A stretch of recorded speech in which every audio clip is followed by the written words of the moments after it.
Alright, ladies and gentlemen, hello and welcome back to another Hero House Reviews. Today we're going to be looking at the Marvel Legends Tombstone.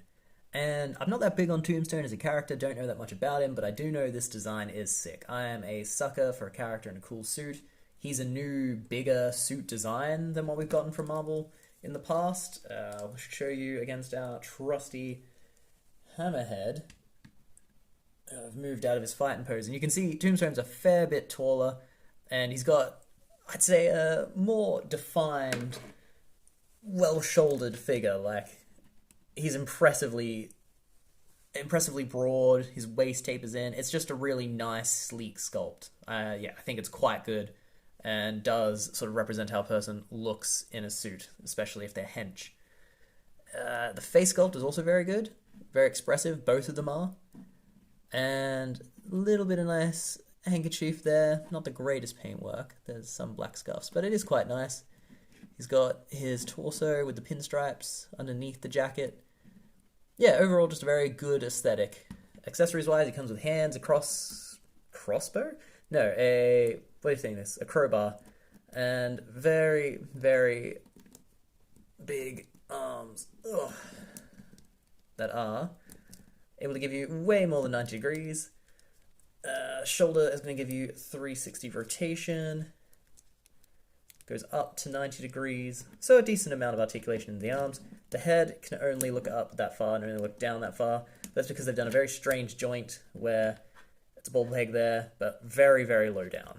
So his head movement is pretty much restricted to spinning around and kind of up, kind of down.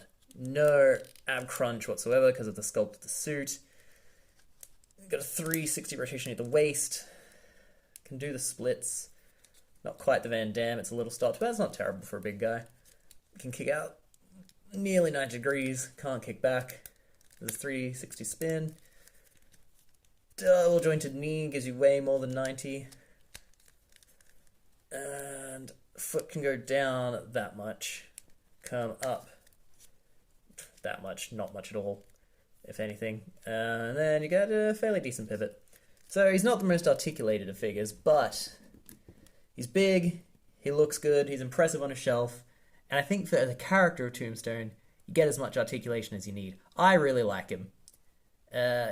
Grips-wise, he comes with a trigger figure hand, but obviously a crowbar doesn't necessitate a trigger, so I don't know why it's not just a grasping hand.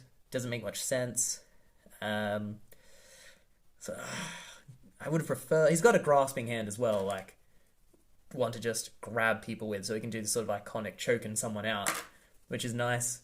So for an average price Legends, it's an okay amount of accessories, a nice sculpt, limited articulation, but he's got presence and attitude, which I really, really like. So for me, he's quite a good figure. I'm going to give him a... how am I feeling? No, the articulation's too limited. I can only give him a 4.5 out of 5, but I really like him. And if you enjoy Spider-Man villains, he's going to look fantastic on a shelf. So yeah, 4.5 out of 5. Let's dive into the figures. Let's dive into the pictures and wrap this up. If you enjoyed this, we've got plenty more. We've got Hero House, Figure Fights, Top 10 list, ranking list, just loads of content to enjoy. So please like and subscribe, and hopefully I'll see you again. Thanks for your time and all the best. Bye.